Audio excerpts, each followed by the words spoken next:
नमस्कार,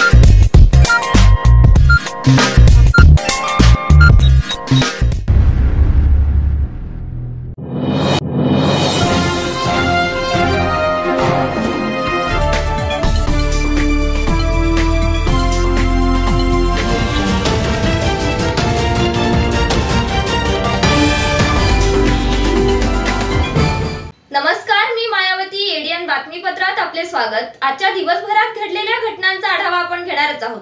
त्यापूर्वी नजर टाकूया आजच्या ठळक घडामोडींवर.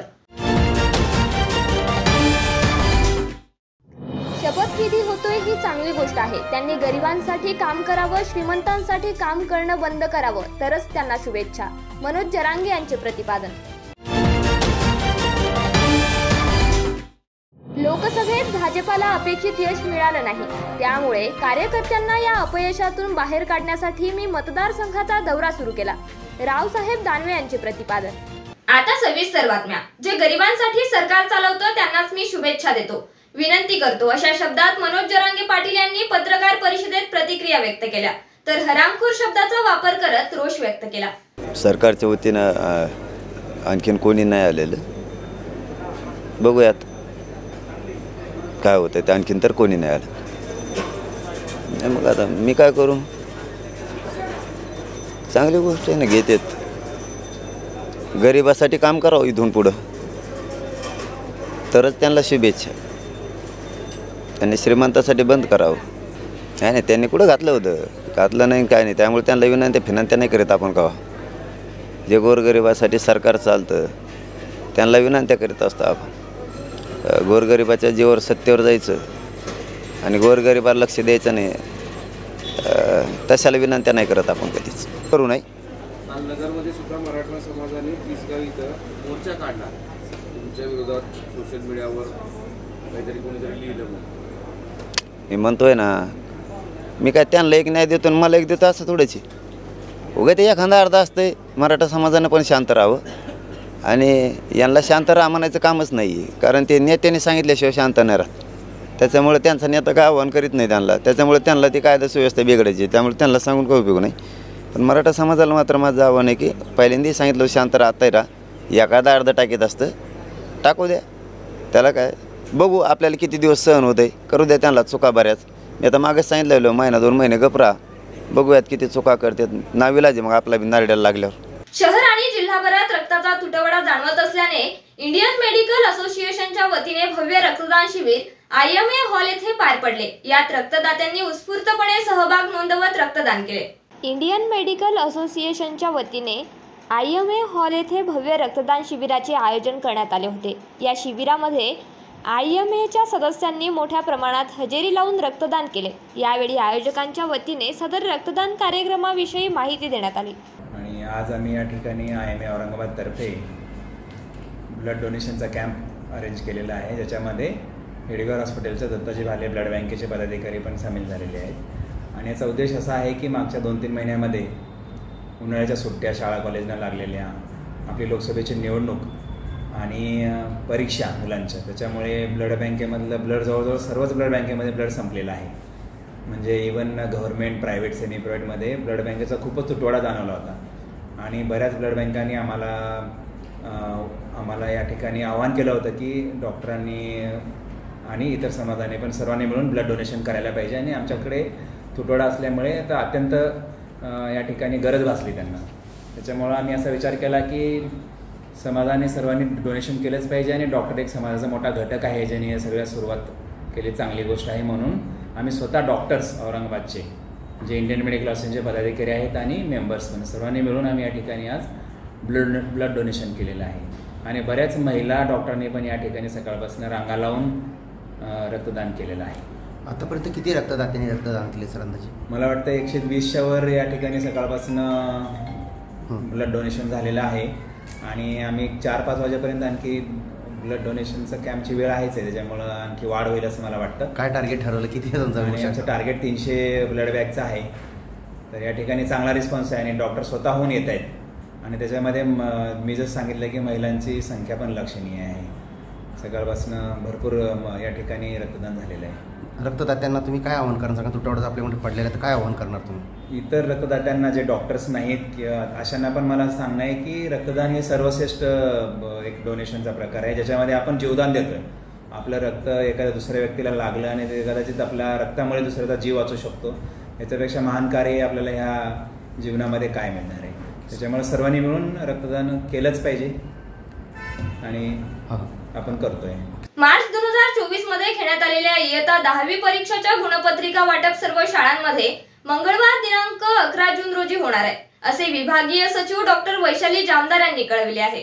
मार्च 2024 मध्ये घेण्यात आलेल्या माध्यमिक शालांत प्रमाणपत्र परीक्षा इयत्ता 10वी गुणपत्रिका वाटप सर्व शाळांना मंगळवार दिनांक 11 जून रोजी होणार आहे, असे विभागीय सचिव डॉक्टर वैशाली जामदार यांनी कळविले आहे.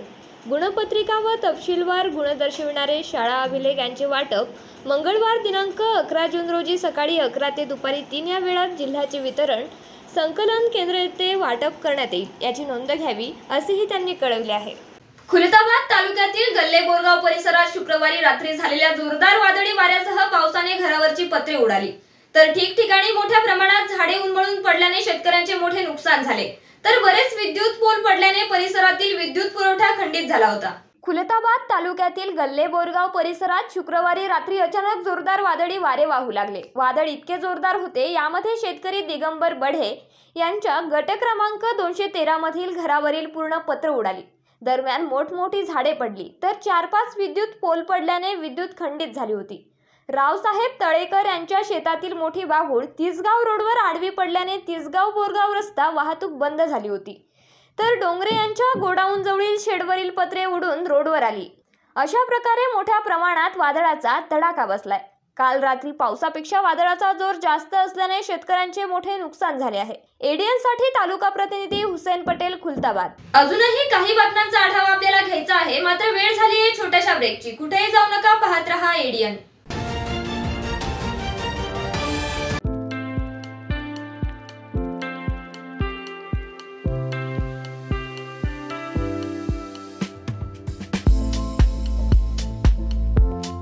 हॉटेल विझार्ड पॅलेस तुमच्या शहरात तुमच्या जिभेचे चोचले पुरवण्यासाठी देश विदेशातील खास चवींचा खजाना घेऊन आलो आहोत.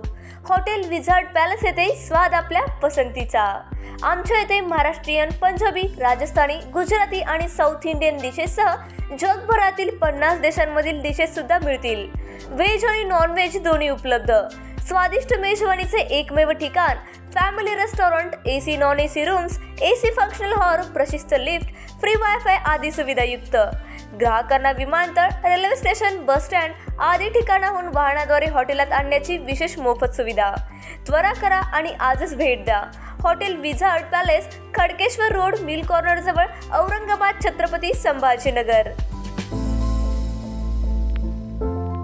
So kind and has helped us so much, and we slept really well because it's super quiet even though it's on the main street. It's a wonderful time here. It's a very nice clean hotel and the food is excellent. Food is excellent. I'm still so stuffed. Yeah.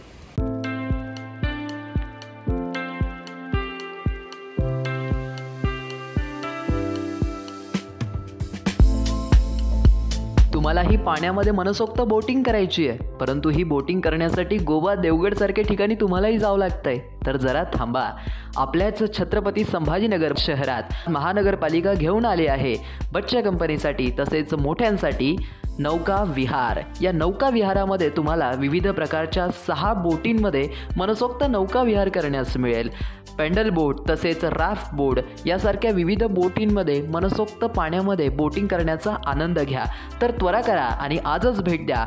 Nehru उद्यान, यनाट, CIDCO, Chhatrapati Sambhajinagar.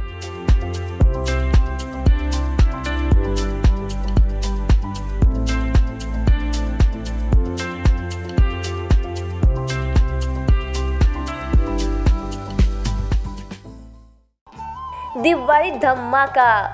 Chhatrapati संभाजीनगरमध्ये prime लोकेशनवर आलिशान 2 BHK row houses. Beed bypass road, Satara परिसरापासून फक्त 200 मीटरच्या अंतरावर. हिवाळी Patil lawns पासून फक्त 400 मीटरच्या अंतरावर. आकर्षक किमतीत रो हाऊसचे मालक व्हा आणि आकर्षक बक्षिसे जिंका. किंमत फक्त 51 लाख पासून पुढे. विकसित क्षेत्रात अधिष्ठान आहे. वैयक्तिक रो हाऊस साठी प्रशस्त पार्किंग, त्याचबरोबर private garden, video door bell, सौर सिस्टीम. जागेचा पत्ता प्लॉट क्रमांक 14P 152425P Beed bypass, Satara परिसर, छत्रपती संभाजीनगर, औरंगाबाद. खरेदीसाठी आमचा कॉन्टॅक्ट नंबर आहे 9860056488. सर्व बँक कर्ज उपलब्ध आहेत. अटी आणि शर्ती लागू. मस्त मास्क पहना रे तूने. Thank you sir. वो जान बचाने के लिए पहनना पड़ता है ना सर. रेडीमेड है या टेलर मेड है? ऑनलाइन ऑर्डर किया है सर. एक और है क्या? है ना सर. देना. बहुत मस्त लगे आपको. ये ना सर. सर ना भाई, जान बचाने के लिए बाइक चलाते वक्त सिर्फ खोपड़े पे मास्क पहनेगा तो खोपड़े को कौन बचाएगा? समझ गया सर. हेलमेट ऑनलाइन ऑर्डर कर, वरना हमेशा के लिए ऑफलाइन हो सकता है. Okay sir. ये ले. चल हम ये भी ऑनलाइन भर दे. हेलमेट पहने, ट्रैफिक नियमों का पालन करे, जिंदगी के सफर को सुरक्षित रखे. ब्रेक नंतर पुन्हा एकदा स्वागत. लोकसभेच्या निवडणुका झाल्या आणि त्यामध्ये भाजपाला अपेक्षित यश मिळालं नाही आणि कार्यकर्ते खचून गेल्याचं दिसलं. त्यामुळे कार्यकर्त्यांना या अपयशातून बाहेर काढण्यासाठी मी आता मतदारसंघाचा दौरा सुरू केला असल्याचे प्रतिपादन रावसाहेब दानवे हे शहरात आले असता त्यांनी केले. लोकसभेच्या निवडणुका झाल्या आणि या निवडणुकीमध्ये भारतीय जनता पक्षाला अपेक्षित जे यश मिळायला पाहिजे होतं ते थोडं कमी मिळालं आणि त्यामुळं आम्ही जालना लोकसभे मतदारसंघामध्ये सुद्धा आम्हाला यश मिळू शकलं नाही आणि त्यामुळं कार्यकर्त्यांना या यशातून बाहेर काढण्यासाठी, या अपयशातून बाहेर काढण्यासाठी मी लोकसभा मतदारसंघाचा दौरा सुरू केलेला आहे. काल फुलंब्री तालुका, नंतर सोयगाव तालुका, शिल्लोड तालुका, रात्री संभाजीनगर वार्डातले 10 वार्डा जे माझ्या मतदारसंघात, त्या ठिकाणी आज सकाळी बदनापूर आणि त्या संभाजीनगर. 13 तारखेला पैठण आणि मग अंबड, मग भोकरदन, जाफराबाद असा मतदारसंघाचा दौरा आयोजित केलेला आहे. या दौऱ्यामध्ये कार्यकर्त्यांनी अपार कष्ट केले, मेहनत केली, जीवाचं रान केलं आणि भारतीय जनता पक्षाला यश मिळण्यासाठी प्रयत्न केले. परंतु अपेक्षित यश न मिळाल्यामुळं कार्यकर्त्यांमध्ये जे काही अनरेस्ट आहे तो दूर व्हावा, या कार्यकर्त्यामध्ये पुन्हा नव्यानं उभारी द्यावी आणि आगामी येणाऱ्या निवडणुकीमध्ये पुन्हा त्यांना काम करण्यासाठी प्रोत्साहन करावं, यासाठी या दौऱ्याची मी सुरुवात केलेली आहे. कोणत्याही निवडणुकीमध्ये पराभवाला एक कारण असू शकत नाही. असे वेगवेगळे कारणं जरी असले तरी पराभव हा आम्ही मान्यच केलेला आहे. परंतु आता आगामी विधानसभेच्या निवडणुका, जिल्हा परिषदच्या निवडणुका, या निवडणुकीमध्ये भारतीय जनता पार्टी पुन्हा नव्या जोमानं कामाला लागून आम्ही राज्यामध्ये पुन्हा यश संपादन करू याची मला स्वतःला खात्री आहे. त्यामुळे आज कार्यकर्त्याशी चर्चा केली, त्यांना या ठिकाणी उत्साह आला आणि पुन्हा एकदा कार्यकर्ते कामाला. हा काही कोण्या एका माणसामुळं पराभव नाही झाला. खरं तर यश मिळाल्याचं आपल्या बाजूनं कोणी घ्यायचा प्रयत्न करत असतं, अपयशाचं धनी कोणीच नसतं. पण काही लोकांना जर अपयशामध्ये आनंद वाटत असेल तर तो त्यांचा प्रश्न आहे. पण यामध्ये कोण्या एका व्यक्तीमुळं पराभव झाला तर एकूणच राज्यामध्ये निवडणुकीचं वातावरण हे आमच्या बाजूचं नसल्यामुळं 22 वरून भारतीय जनता पार्टी केवळ 9 सीट आम्ही जिंकू शकली आणि त्यामुळे एखाद्या मतदारसंघात एखाद्या माणसानं जर काही म्हणत असलं तर त्याचा परिणाम काही राज्यामध्ये होत नसतो. हा एकूणच राज्यात झालेला परिणाम आहे. जाणार टोपी काढायच्या कार्यक्रमाचं निमंत्रण आलं तर मी जाणार. बरं, ते असंही म्हणाले की आता या विषयावर मी एकच सांगितलं तुम्हाला की कोण्या एका माणसामुळं, कोण्या कार्यकर्त्यामुळं नाही तर एकूणच राज्याच्या वातावरणातला तो फरक आहे. प्रारूप विकास आराखड्यात रामदेवनगर, संत रविदास चौक व जगजीवन राम हाऊसिंग सोसायटी या जागेवर शैक्षणिक आरक्षण महानगरपालिकेने टाकले. या विरोधात सोसायटीच्या सर्व सदस्यांनी आक्षेप नोंदवले असून याबाबत एडीएन सोबत बोलताना अधिक माहिती देण्यात आली। आज महानगरपालिकेतर्फे शहर विकास आराखड्याच्या संदर्भात जगजीवनराम हाऊसिंग सोसायटीच्या जागेवर शैक्षणिक झोन जो टाकण्यात आला त्याला हरकत संस्थेतर्फे घेण्यात आला। संस्थेच्या ह्या 2019 हायकोर्टाने निर्णय दिलेले शैक्षणिक झोन रद्द करण्यासंदर्भात तरी पण महानगरपालिकेने तो परत एकदा नवीन आराखड्यामध्ये शैक्षणिक झोन टाकण्यात आला। महाराष्ट्र शासनाने 2022 ते हायकोर्टाच्या निर्देशानुसार रद्द केलेलं हे शैक्षणिक झोन त्याची अंमलबजावणीसुद्धा या आराखड्यामध्ये घेण्यात आलेली। त्या संदर्भात आम्ही औरंगाबाद छत्रपती संभाजीनगर स्मार्ट सिटीच्या कार्यालयात येऊन त्याच्या हरकतीच्या संदर्भात हिअरिंग होती। त्याच्या संदर्भात पूर्ण डॉक्युमेंट त्यांना आम्ही दिलं आणि हायकोर्टाचे निर्देश आणि महाराष्ट्र शासनाचा गजेट या संदर्भात त्यांनी न्याय देऊ म्हणून आज सांगितलं। दुसरं एक मॅटर आणखीन एक चर्चेचा घेण्यात आलेला आहे। 9 मीटरचा रोड संस्थेच्या जागेमधून त्यांनी टाकलेला आहे, तो रद्द करण्यात यावा म्हणून आम्ही अर्ज दाखल केलेला आहे आणि ते सर्व कागदपत्र त्यांना दिलेली आहेत आणि त्यांनी आश्वासन दिले की राष्ट्रीय लोकशाही आघाडीचे सरकार स्थापन होण्याचे पूर्वसंदेश भारत जोडो अभियान व संविधान बचाओ देश बचाओ अभियानच्या वतीने क्रांती चौकात भव्य निदर्शने आंदोलन करण्यात आले। देशातील 140 कोटी लोकांच्या हिताचे रक्षण करणे ही सरकारची जबाबदारी व कर्तव्य असून त्यासाठी भारताची राज्यघटना हा प्रमुख आधार असल्याचे नवीन सरकारने त्यापासून किंचितही विचलित होता कामा नये यासाठी भारत जोडो अभियानने निदर्शने केली। त्यात जय किसान आंदोलन, स्वराज अभियान व महाराष्ट्र राज्य हमाल मापाडी महामंडळाचे सरचिटणीस साथी सुभाष लोमटे, राष्ट्र सेवा दलाचे प्राध्यापक सुभाष महेर, जिल्हा सर्वोदय मंडळाचे प्राध्यापक श्रीराम जाधव, प्राध्यापक गीता कोल्हाटकर, श्रमिक मुक्ती दलाचे सुभेदार मेजर सुखदेव बन, भारत जोडो अभियानचे जिल्हा समन्वयक साथी भाऊसाहेब पठाडे इत्यादींचा समावेश होता। यावेळी सत्यशोधक समाज प्रतिष्ठानचे के.ई. हरिदास, राष्ट्र सेवा दलाचे प्राध्यापक प्रकाश दाणे, साथी सुरेश सिरसीकार, मराठवाडा लेबर युनियनचे साथी देवीदास कीर्तिशाही, साथी अली खान, साथी सर्जेराव जाधव, साथी जगन भोजन, साथी संतोष नरवडे, साथी संतोष टेकाळे, साथी अंकुश जाधव, साथी गणेश तरटे, साथी संजय भैगल, साथी सचिन दिवेकर, साथी रामदास सातदिवे, साथी मनोज अंभोरे, साथी राजेंद्र सवाई, साथी योगेश लांडगे इत्यादींचा सहभाग होता। त्यावेळी संविधान बदलू म्हणणारे व समाजात धार्मिक तेढ निर्माण करणाऱ्यांना मंत्रिमंडळापासून दूर ठेवा, शेतकऱ्यांचे शेतीमालाचे हमी भावास कायद्याने संरक्षण द्या, जगण्यासाठी केलेली सरकारी जमिनीवरील गायरान जंगल जमीन अतिक्रमणे तात्काळ नियमित करावीत, 100 वर्षापूर्वीचे कामगार कायदे रद्द करून नवीन आणलेले 4 मालक धार्जिणे कामगार कायदे रद्द करा, कायदे करताना कामगारांना व त्यांच्या संघटनांना विश्वासात घ्या, या व अन्य मागण्यांचा पाठपुरावा नवीन सरकारकडे करावा, नसता जनतेच्या उद्रेकास सामोरे जावे आणि अशा प्रत्येक संघर्षात भारत जोडो अभियान व त्याच्याशी संलग्न हजारो सामाजिक संस्था, संघटना, जनआंदोलने लोकांच्या प्रश्नांसोबत असेल असा इशारा देण्यात आलाय।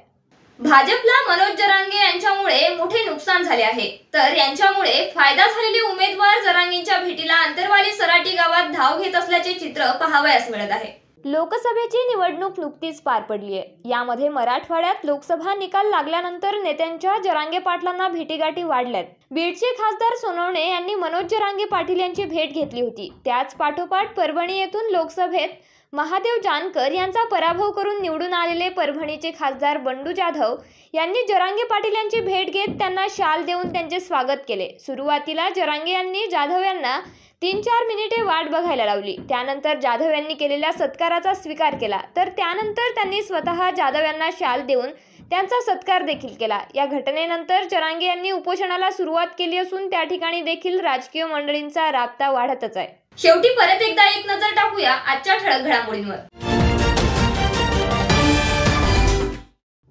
शपथविधी होतोय ही चांगली गोष्ट आहे। त्यांनी गरिबांसाठी काम करावं, श्रीमंतांसाठी काम करणं बंद करावं, तरच त्यांना शुभेच्छा, मनोज जरांगे यांचे प्रतिपादन।